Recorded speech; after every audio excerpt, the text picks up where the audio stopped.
अस्सलाम वालेकुम स्टूडेंट्स, आप लोगों को मेरी आवाज़ आ रही है? रिप्लाई कर दें ताकि क्लास स्टार्ट करें हम। ठीक है, आवाज़ साफ आ रही है?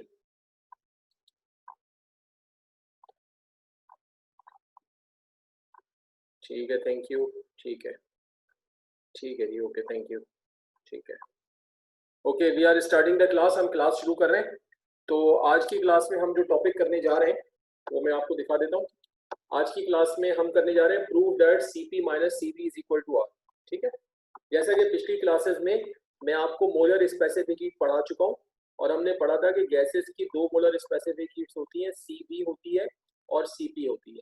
और हमने ये भी पढ़ा था, इनका रिलेशनशिप हमने पढ़ा था कि तमाम गैसेस के लिए हमेशा जो है वो Cp जो है वो ज्यादा होता है, Cp ग्रेटर देन Cv होता है, ये भी मैंने आपको बताया था।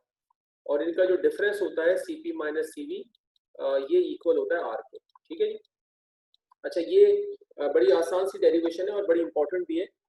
मेरे अपने एक्सपीरियंस के मुताबिक मैं आप लोगों से ये चीज़ शेयर कर लूँ कि इस चैप्टर में तीन डेरिवेशन ऐसी हैं। एक beta is equal to 3 alpha. ठीक है जी, beta is equal to 3 alpha.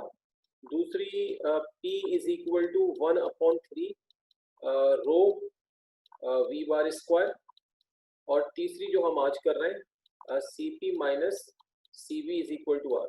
तो मेरा अपना एक्सपीरियंस ये है कि आप अगर पिछले 10 ईयर्स या 15 ईयर्स के पेपर देखें तो आप देखेंगे कि हर साल इन तीन डेरिवेशन में से कोई ना कोई एक एग्जाम में जरूर आपको मिलेगी। तो ये मेरा अपना एक्सपीरियंस है कि इस चैप्टर की इन तीनों डेरिवेशन में से कोई ना कोई एक एग्जाम में होती है। सही है, तो इनमें से हम दो तो कर चुके हैं, ये वाली कर चुके हैं और ये कर चुके हैं। आज हम ये कर रहे हैं और इसके बाद फिर जो टॉपिक होगा वो इस चैप्टर का लास्ट टॉपिक होगा, जो कि सेकंड लॉ ऑफ थर्मोडायनेमिक्स है, जिसके बाद इस चैप्टर की थ्योरी जो है कंप्लीट हो जाएगी। तो ये जो चैप्टर है ये सेकंड ईयर फिजिक्स का सबसे बड़ा चैप्टर है ना, 11, जो हमने सबसे पहले ही किया है क्योंकि है भी ये पहला ही चैप्टर। ठीक है, तो हम इसको करने जा रहे हैं।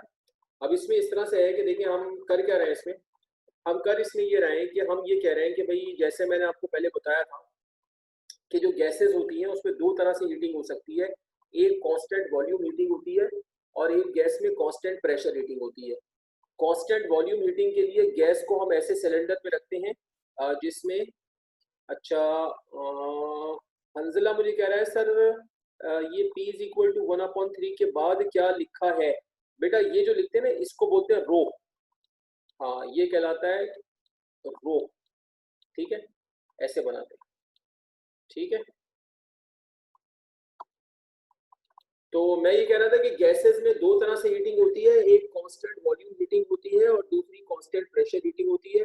कांस्टेंट वॉल्यूम हीटिंग के लिए हम गैस को ऐसे सिलेंडर में रखते हैं जिसमें फिक्स पिस्टन होता है और कांस्टेंट प्रेशर हीटिंग के लिए हम गैस को ऐसे सिलेंडर में रखते हैं जिसके अंदर मूवेबल पिस्टन होता है। ये बातें पिछले टॉपिक्स में काफी डिटेल के साथ आ चुकी हैं, आपने पढ़ा है। ठीक है जी।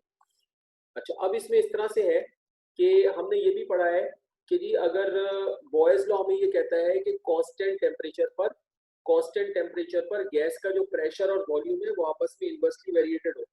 तो इसलिए अगर कांस्टेंट टेम्परेचर पर किसी भी गैस के प्रेशर और वॉल्यूम के दरमियान ग्राफ बनाया जाए तो हमेशा इस तरह करके कर्व बनता है और इसको हम आइसोथर्म बोलते हैं। ठीक है जी। अब हम यहाँ पे क्या करने जा रहे हैं, देखिए हम यहाँ पे ये कह रहे हैं कि भाई, हम यहाँ पे ये कह रहे हैं कि ये गैस है। हम कह रहे हैं कि let a gas is heated at constant pressure and then at constant volume. हम ये कह रहे हैं कि हम एक गैस को दो दफा हीट करेंगे। पहली दफा कांस्टेंट प्रेशर पे हीट करेंगे और दूसरी दफा हम उसे कांस्टेंट वॉल्यूम पे हीट करेंगे। ठीक है, दो दफा हम गैस को हीट करेंगे from a temperature T to a temperature T plus delta T. और उसका इनिशियल टेम्परेचर टी होगा और वहां से गर्म करके हम उसको टी प्लस डेल्टा टी पे ले जाएंगे। अच्छा, अब हम आगे ये कहते हैं कि द प्रेशर वॉल्यूम रिलेशनशिप, यानी हम ये पीवी ग्राफ की बात कर रहे हैं। The pressure volume relationship at both these temperatures can be represented as follow. तो आप देखेंगे नीचे यहाँ पर हमने एक ग्राफ मेंशन किया है। इस ग्राफ में देखिए हमने क्या बात बताई है, जरा इसको समझ लीजिए। इस ग्राफ में हमने ये बताया है कि हमने यहाँ पे दो आइसोथर्म्स शो किए। ठीक है, जैसे देखिए ये एक्सिस प्रेशर का है, ये प्रेशर हो गया, यहाँ पे यहाँ वॉल्यूम हो गया। हमने एक आइसोथर्म बनाया, ये टेम्परेचर टी के लिए बनाया। और दूसरा हमने आइसोथर्म बनाया, ये temperature T plus delta T के लिए बनाया। अब क्या मतलब है इस बात का, ये आपके सामने ऊपर नीचे दो आइसोथर्म, ये और ये वाला बना। इस बात का मतलब ये है कि सपोज करें कि अभी गैस का टेम्परेचर T है, फर्स्ट कर लें अभी गैस का टेम्परेचर T है और हमने अभी उसको गर्म करना शुरू नहीं किया, तो अगर सपोज करें कि इस टेम्परेचर T को कांस्टेंट रखा जाए, अगर इस टेम्परेचर को कांस्टेंट रखा जाए यानी हीटिंग ना की जाए, तो इस टेम्परेचर T पर जो गैस का प्रेशर और वॉल्यूम है वो आपस में इन्वर्सली वेरिएटेड होंगे। तो इस तरह करके एक कर्व आ जाएगा। तो ये जो नीचे वाला आइसोथर्म है, ये जो नीचे वाला कर्व है, ये बता रहा है कि टेम्परेचर T पर गैस का प्रेशर और वॉल्यूम आपस में इन्वर्सली वेरिएटेड होंगे। ये तो एक आइसोथर्म हो गया। इसके बाद हम ये कहते हैं कि भाई हमने हीटिंग कर ली और हम टेम्परेचर T से temperature T plus delta T पर हीटिंग करके पहुंच गए।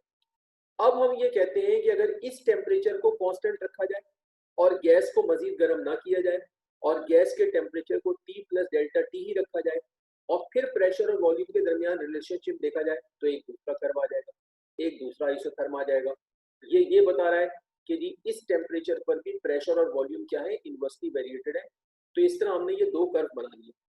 अब ये दो कर्व बनाने के बाद हम क्या करेंगे कि नीचे वाले कर्व पर हम एक पॉइंट ले लेंगे A और ऊपर वाले कर्व पे हम दो पॉइंट्स लेंगे, एक हम लेंगे B, एक पॉइंट यहाँ लेंगे B और एक पॉइंट यहाँ लेंगे C। जैसा कि ऊपर जो मैंने बनाया आपको नजर आ रहा है, ये A है, ये B है और ये C है। ठीक है जी। तो नीचे वाले कर्व पे, ये नीचे वाला जो कर्व है ये कौन से टेम्परेचर का है, T का है, और ऊपर वाला जो कर्व है कौन से टेम्परेचर का है, T प्लस डेल्टा T का है। तो नीचे वाले कर्व पे हमने एक पॉइंट लिया A और ऊपर वाले कर्व पे हमने दो पॉइंट लिए B और C। अब हम एक लाइन अगर A से B की तरफ मिला दें, ऐसे एक लाइन A से B की तरफ मिला दें और यहाँ पे एरो लगा दें, और एक लाइन हम A से ले जाके C पे मिला दें, इस पे भी एरो लगा दें, जैसा कि आपको नजर आ रहा है ये A से B एक लाइन जा रही है, A से C जा रही है। अब ये जो लाइन A से B जा रही है ये शो कर रही है कि हीटिंग हो रही है। कैसे शो कर रही है हीटिंग हो रही है? इस तरह कि जो पॉइंट A है वो कौन से कर्व पर है, टेम्परेचर T पर है, और जो पॉइंट B है वो कौन से कर्व पर है, temperature T plus delta T पर है। तो इसका मतलब है कि जब आप A से B जा रहे हैं तो टेम्परेचर T से T प्लस डेल्टा T पे जा रहे हैं, तो हीटिंग हो रही है। ये कैसी हीटिंग है? ये कांस्टेंट प्रेशर हीटिंग है, क्योंकि आप देखिए अगर आप प्रेशर के एक्सिस में आए तो देखिए सेम प्रेशर पे आप A से B चले गए, ना प्रेशर में आप ऊपर गए ना नीचे गए, प्रेशर चेंज नहीं हुआ, वॉल्यूम चेंज हो गया। पॉइंट A पर अगर वॉल्यूम देखेंगे तो ये कम है और आगे जाएंगे तो B के ऊपर वॉल्यूम ज्यादा है। तो A से B जब आप जा रहे हैं तो कांस्टेंट प्रेशर हीटिंग हो रही है, वॉल्यूम चेंज हो रहा है, प्रेशर चेंज नहीं हो रहा। ठीक है जी। और अगर आप A से C चले जाएं तो ये भी हीटिंग हो रही है, लेकिन ये कांस्टेंट वॉल्यूम हीटिंग हो रही है, क्योंकि A से C जाने में आप देखें कि प्रेशर तो इंक्रीज हो रहा है, A से C की तरफ जाने में प्रेशर तो इंक्रीज हो रहा है, लेकिन वॉल्यूम में आप बिल्कुल भी ना राइट पे जा रहे हैं और ना लेफ्ट पे जा रहे हैं, तो वॉल्यूम चेंज नहीं हो रहा। तो इसका मतलब है कि अब ये जो दो कर्व बने हुए हैं, तो A से B जाने में कांस्टेंट प्रेशर हीटिंग हो रही है और A से C जाने में कांस्टेंट वॉल्यूम हीटिंग हो रही है। ठीक है जी। तो अब हमने इसी बात को देखिए यहाँ पे कहा है, हमने यहाँ पर क्या कहा है, जो मैंने आपको भी समझाया है। हमने आपको ये कहा है कि जी the curves show that at both temperatures pressure and volume are inversely variated. ये दोनों कर्व ये शो करते हैं कि दोनों टेम्परेचर पर T पर और डेल्टा T पर जो प्रेशर और वॉल्यूम है वो आपस में इनवर्सली वेरिएटेड है। We now study the relationship between both isotherms for constant pressure and constant volume heating. तो पहले हम बात करते हैं constant pressure heating. Constant pressure heating, तो जैसा कि मैंने आपको बताया कि the path A to B shows constant pressure heating। जैसे मैं बता रहा था कि A से B का जो पाथ है वो कांस्टेंट प्रेशर हीटिंग शो कर रहा है।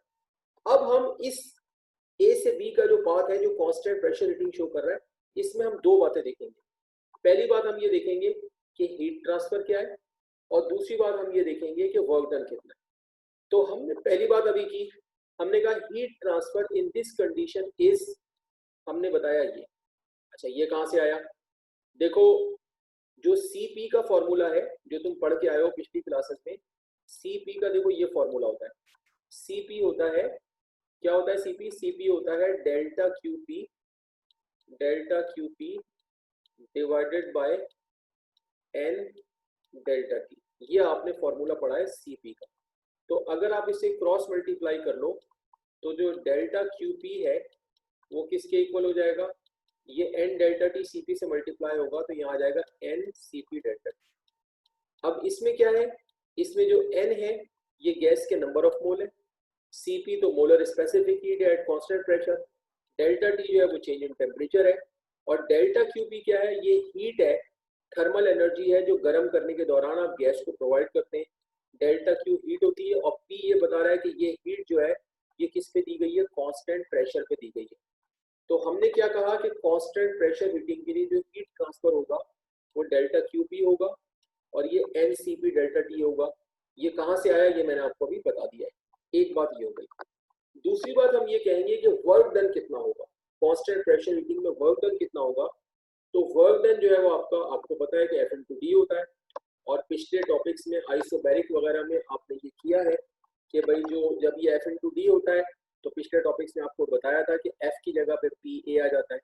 पी ए कैसे आता है, वो इस तरह आता है कि जो प्रेशर है वो फोर्स अपॉन एरिया के इक्वल होता है, तो ये एरिया जाके प्रेशर से मल्टीप्लाई हो जाता है, तो फोर्स किसके इक्वल आ जाती है, पी इंटू ए के।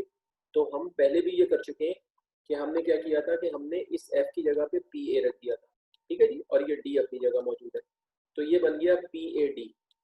अब अगले स्टेप में ये पी डेल्टा वी कैसे हो गया, वो इस तरह हो गया कि ये जो ए और डी आपस में मल्टीप्लाई होंगे तो ये डेल्टा वी के इक्वल होंगे। ये कैसे होंगे ये मैंने यहाँ क्लैरिफाई कर दिया है कि जब आप ए और डी को मल्टीप्लाई करेंगे तो देखिए ए क्या है, एरिया है, ए है एरिया और डी है डिस्टेंस।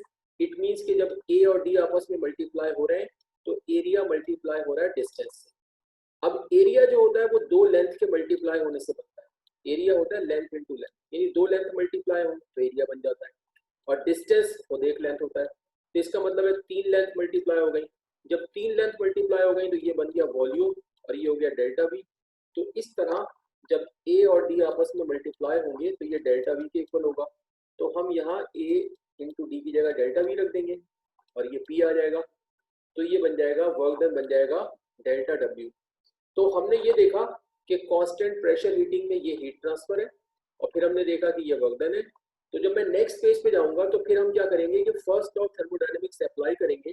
तो फर्स्ट लॉ थर्मोडायनेमिक्स क्या होगा कि डेल्टा क्यू जो होगा वो इक्वल हो जाएगा delta U plus delta W के, ठीक है।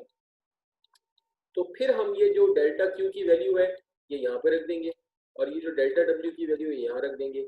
ये मैं आपको नेक्स्ट पेज पे अभी बताऊंगा, ठीक है। तो आप पहले यहाँ तक काम कर लें, आप यहाँ से काम करते हुए पहले यहाँ तक आ जाए, आप 5 मिनट ले लें और फिर उसके बाद मैं आगे चलता हूँ, ठीक है। कोई सवाल हो तो आप पूछ लीजिएगा।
हाँ भाई, कर रहे हैं आप लोग काम।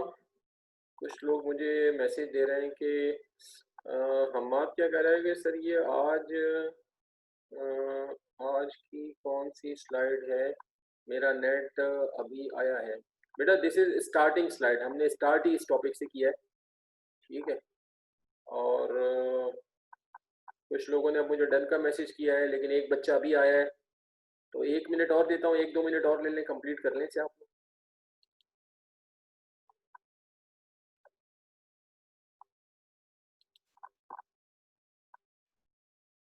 ठीक है, कोई एक बच्चा जो है वो देर से आया है, वो कह रहा है उसका नेट अभी लगा है, तो 1 मिनट रुक जाए फिर चलते हैं आगे।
हाँ भाई, कर लिया आप लोगों ने, आगे चले।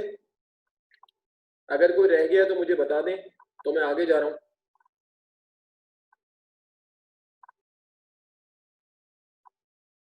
हाँ जी,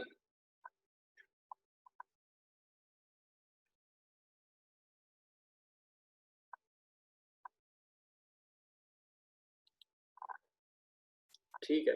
अच्छा, इसके बाद जब हम आगे जाएंगे तो हम क्या करेंगे, तो मैं थोड़ा सा आपको भी आइडिया दे दूँ।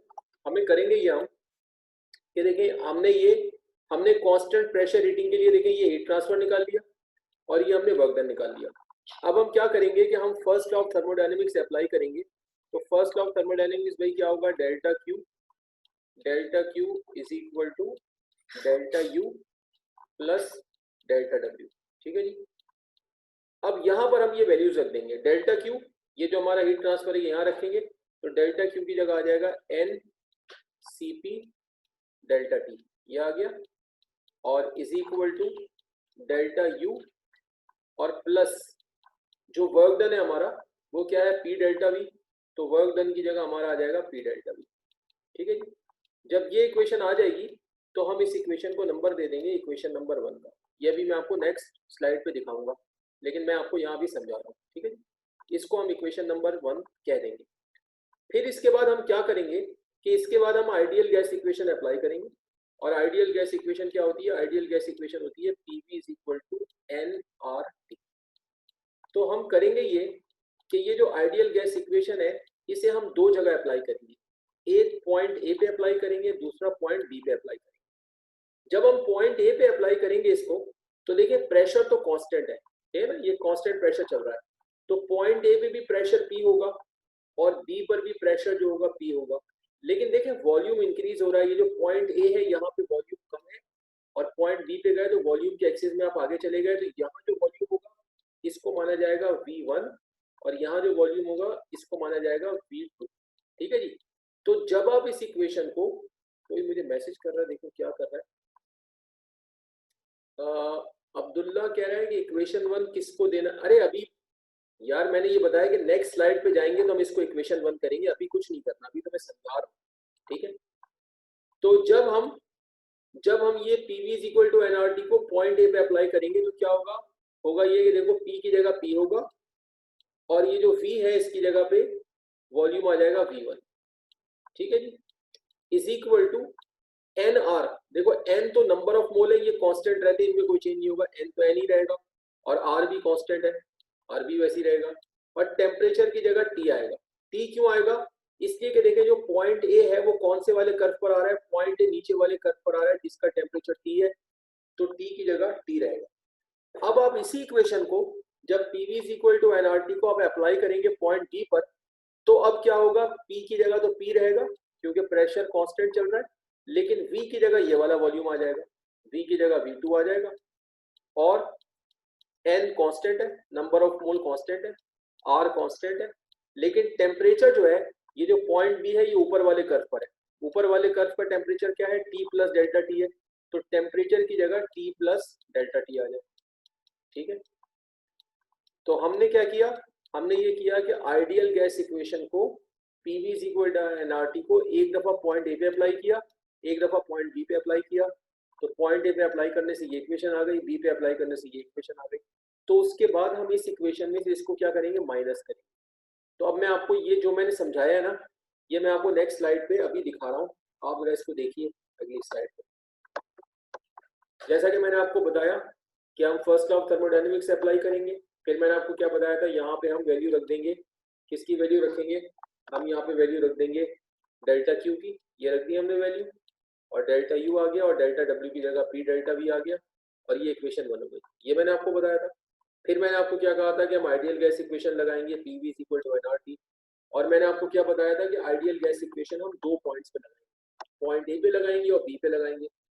तो मैं चूंकि आगे स्लाइड पे आ गया हूँ, ग्राफ पिछली स्लाइड पे बना हुआ था वो आपकी कॉपी में नजर आ रहा होगा, और मैंने आपको अभी समझाया है कि जब पॉइंट ए पे अप्लाई करेंगे तो प्रेशर पी होगा, बी पे अप्लाई करेंगे तो भी पी होगा क्योंकि प्रेशर कांस्टेंट है, ए पर वॉल्यूम V1 होगा और बी पर वॉल्यूम V2 होगा, एन कांस्टेंट रहेगा, आर कांस्टेंट रहेगा, ए पे टेम्परेचर T है और बी पे temperature T plus delta T है। तो इस तरह इस आइडियल गैस इक्वेशन को एक दफा पॉइंट ए पे अप्लाई करेंगे, एक दफा पॉइंट बी पे अप्लाई करेंगे, और फिर हम क्या करेंगे, सब्ट्रैक्ट कर लेंगे। फिर आप देखें कि हमने सब्ट्रैक्ट किया, हमने इस इक्वेशन में से नीचे वाली इक्वेशन में से ऊपर वाली इक्वेशन को सब्ट्रैक्ट किया, तो देखें P V two minus P V one आ गया, P V two minus P V one, और ये N R T plus delta T minus ये एन आर टी आ गया, ठीक है जी। अब इन दोनों में से P कॉमन ले लें, तो ये V2 माइनस V1 आया, और यहाँ देखें इस NR को अंदर मल्टीप्लाई करें तो NRT से मल्टीप्लाई होगा तो NRT आएगा, फिर NR डेल्टा T से मल्टीप्लाई होगा तो NR डेल्टा T आएगा, और आगे माइनस NRT मौजूद है, तो ये माइनस NRT और ये प्लस NRT क्या होगा, कैंसिल हो जाएगा। इस तरह जो P डेल्टा V है वो equal to NR delta T आ जाएगा। जब ये आ जाएगा तो अब ये जो है P डेल्टा V की वैल्यू बन गई कि P डेल्टा V इक्वल है NR डेल्टा T के, हम इस P डेल्टा V की वैल्यू को यहाँ रखेंगे इक्वेशन 1, तो हमने क्या कहा, पुट इन इक्वेशन में, तो जब हम इक्वेशन 1 में रखेंगे तो अब आप देखेंगे इसके बाद क्या होगा, ये देखिए आप कि इसमें लेफ्ट साइड पे जो N C P delta T है वो अपनी जगह मौजूद है, और is equal to delta U वो अपनी जगह मौजूद है, और ये जो पी डेल्टा वी था यहाँ पर वैल्यू आ गई कि P delta V N R delta T के इक्वल है, तो पी डेल्टा वी की जगह ये एन आर डेल्टा टी आ गया। अब ये इक्वेशन हमारी 2 हो जाएगी, यहाँ तक हमारा कांस्टेंट प्रेशर हीटिंग का काम कंप्लीट हो गया। फिर हम इसके आगे कांस्टेंट वॉल्यूम हीटिंग का करेंगे, ठीक है। लेकिन ये जो मैंने इतना समझा दिया है तो ये आप यहाँ तक इसको यहाँ तक पहले नोट कर लें, फिर इसके आगे हम चलेंगे कांस्टेंट वॉल्यूम हीटिंग में, वो मैं आपको बताऊंगा, तो पहले आप यहाँ तक आ जाए।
हाँ भाई, कहाँ पहुंचे आप लोग? नोट कर रहे हैं?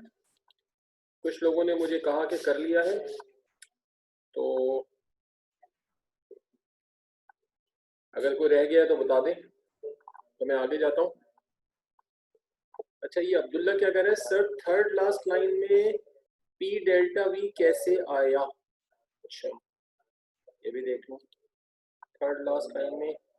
अच्छा, थर्ड लास्ट लाइन में अब्दुल्ला पी डेल्टा वी इस तरह आया कि जो V2 माइनस V1 है, जो V2 माइनस V1 है, ये जो V2 माइनस V1 है, ये डेल्टा V के इक्वल होगा। ये चेंज इन वॉल्यूम होगा V2 माइनस V1। तो V2 माइनस V1 की जगह डेल्टा V आ गया। बोलो अब्दुल्ला। हाँ जी अब्दुल्ला, तुम्हें बात समझ आ गई? V2 माइनस V1 की जगह डेल्टा V आया। V2 माइनस V1 का मतलब है चेंज इन वॉल्यूम। ठीक है। अच्छा, अब मैं आगे चलता हूँ। अब हम चलते हैं कांस्टेंट वॉल्यूम हीटिंग। तो जैसा कि मैं बता रहा था, अभी मैं बता रहा था थोड़ी देर पहले, कि वो जो हमारा ग्राफ है, ठीक है जी, ये वाला कर्व और ये वाला कर्व, तो यहाँ पे पॉइंट क्या है ए, और यहाँ पे क्या है सी। तो जब ए से सी जाते हैं तो ये कांस्टेंट वॉल्यूम हीटिंग है ना। ठीक है, ये मैं आपको बता रहा था। तो अब इसमें हम क्या कहते हैं, the path A to C shows constant volume heating. ठीक है जी, ए से सी का जो पाथ है ग्राफ में, वो कांस्टेंट वॉल्यूम हीटिंग शो कर रहा है। तो जिस तरह हमने कांस्टेंट प्रेशर हीटिंग में दो चीजें निकाली थी कि भाई कांस्टेंट प्रेशर हीटिंग में हीट ट्रांसफर कितना है और वर्क डन कितना है, तो यहाँ पर भी कांस्टेंट वॉल्यूम हीटिंग में हम ये बताएंगे कि भाई हीट ट्रांसफर कितना है। तो पहले हमने बोला भाई हीट ट्रांसफर कितना है, सिंपल वही चीज है। वहां पर क्या था, देखें, वहां पर था डेल्टा क्यू पी, वहां पर था delta Q P is equal to N C P delta T, वहां पे ऐसे था। अब यहाँ पे पी की जगह आप देखें वी आ गया, यहाँ वी आ गया, डेल्टा क्यू वी हो गया। जब डेल्टा क्यू वी होगा तो सी पी की जगह सी वी आ जाएगा, तो यहाँ पर भी वी आ गया। ठीक है जी। तो आप देख सकते हैं कि जो डेल्टा क्यू वी है ये N C V delta T हो गया। यहाँ पे डेल्टा क्यू वी वो हीट है जो कांस्टेंट वॉल्यूम के दौरान उसको, गैस को या सिस्टम को दी जाएगी। ठीक है जी। अब इसके बाद हम देखते हैं वर्क डन। वर्क डन का हमारा सारा काम वैसे ही होगा जैसा कि हमने कांस्टेंट प्रेशर में किया था, लेकिन सिर्फ एक फर्क होगा, वो जरा समझ लें। देखिए, जो वर्क डन होगा वो एफ इंटू डी होगा, ये वही बात है।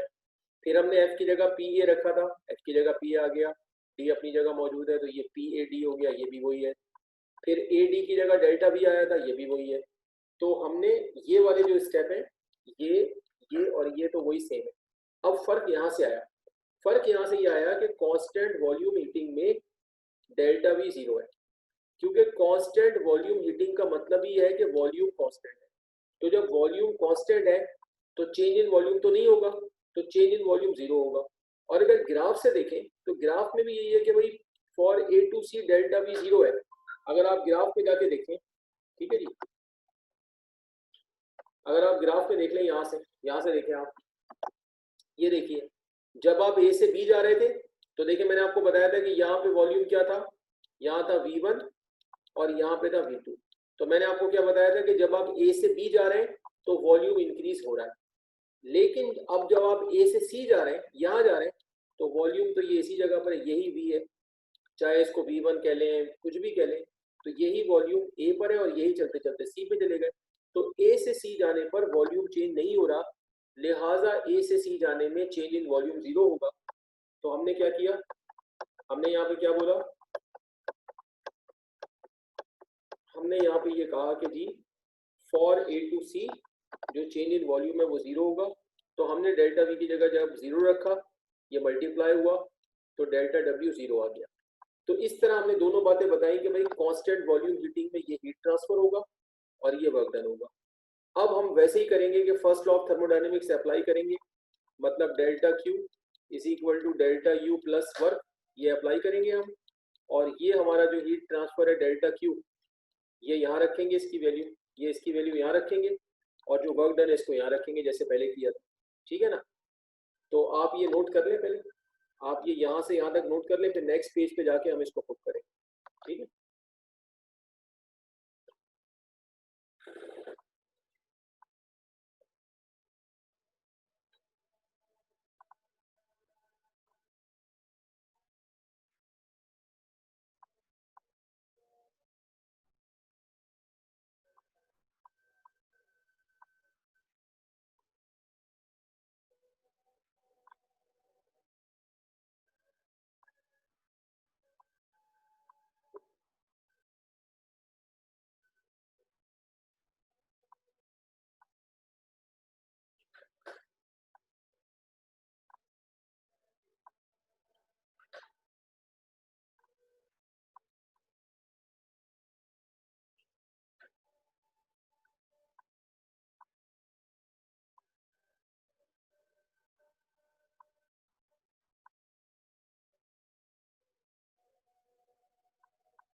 हाँ जी, नोट कर लिया आप लोगों ने?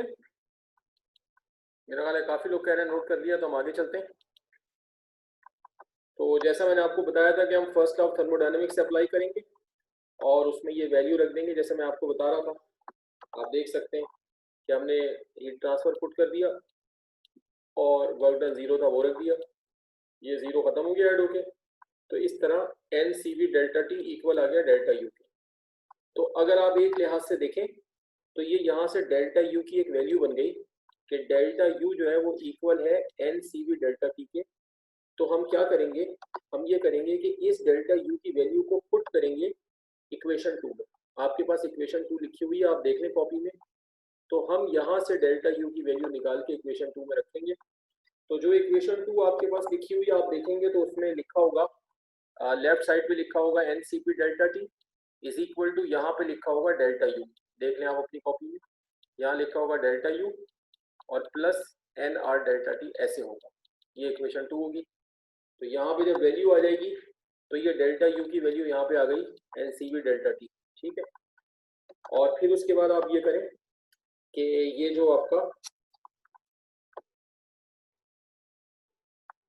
राइट साइड पे आपका ये है N C V delta T, इसको लेफ्ट पे ले जाए, ये माइनस हो गया। और फिर आप देख सकते हैं कि दोनों के अंदर एन मौजूद है और दोनों में डेल्टा टी मौजूद है। तो आप जो है एन डेल्टा टी कॉमन कर लेंगे, तो ये C P minus C B आ गया, ठीक है। और राइट साइड पर क्या एन आर डेल्टा टी, तो इस तरह ये N delta T right side पे ये एन और डेल्टा टी से कैंसिल हो जाएगा। तो इस तरह आपका ये रिजल्ट आ जाएगा C P minus C B is equal to R, ये ऐसे प्रूव हो जाएगा, ठीक है। यहाँ तक आप नोट कर लें।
ठीक है, मेरे ख्याल से काफ़ी लोग मुझे कह रहे हैं कि कर लिया है। और समीद ने तो मुझे ये भी कह दिया है कि जज़ाकल्ला सर, अल्लाह हाफिज़, जा सकते हैं। वाह भाई वाह यार, यानी खुद ही फैसला कर लिया कि जो है अल्लाह हाफिज़ भी कर लिया है। अच्छा, अब ये है कि बात खैर आपकी सही है कि अब आखिरी 7-8 मिनट में तो नया टॉपिक, बात सही है कि स्टार्ट ही करना मुश्किल है। तो लेकिन ये है कि मैंने आप लोगों को शुरू में भी बता दिया था कि भाई इस चैप्टर में जो ये 3 डेरिवेशन हैं कौन कौन सी मैंने बताई थी। Beta is equal to 3 alpha, ठीक है। अगर कोई लेट आया हो तो मैं दोबारा बता दूं। मैंने बताया था कि एक ये derivation beta is equal to 3 alpha, ठीक है जी। और एक ये वाली P is equal to 1/3 rho V bar square, 2 हो गई। और एक जो आज की है C P minus C V is equal to R. तो मैंने कहा था कि अगर आप पिछले 10 ईयर्स के पेपर देखेंगे तो आपको हर साल इन तीनों डेरिवेशन में से कोई ना कोई एक पेपर में नजर आएगी। तो ये एक चीज़ मैंने आपसे शेयर की है, तो इसको ध्यान में रखिएगा, ठीक है। और ये अब्दुल्ला कह रहा है कि इक्वेशन 2 बता दे कौन सी है। यार अब्दुल्ला, तुम कैसी बातें कर रहे हो? इक्वेशन 2 तो अब पिछली स्लाइड में निकल गई, ये तो तुम्हारी कॉपी में लिखी होनी चाहिए, ठीक है ना। तो इक्वेशन 1 2 मैं तो सब करता हुआ आ रहा हूँ। या तो तुम बीच में तुम्हारा नेट डिस्कनेक्ट हो रहा है या तुम उठ के कहीं जा रहे हो, मुझे नहीं पता, ठीक है जी। तो ये जो 3 डेरिवेशंस हैं भाई, तो इन 3 डेरिवेशंस में से किसी एक के आने के हाई चांसेस होते हैं। तो ये हमारी कंप्लीट हो गई है। और किसी हद तक आपकी बात सही है, क्योंकि अब 7 मिनट बाकी हैं, तो अब मैं नया टॉपिक जो है वो फिर अगली क्लास में स्टार्ट करूंगा। ठीक है, तो इंशाल्लाह फिर आपसे नेक्स्ट क्लास में मुलाकात होगी। ठीक है जी, अल्लाह हाफिज़।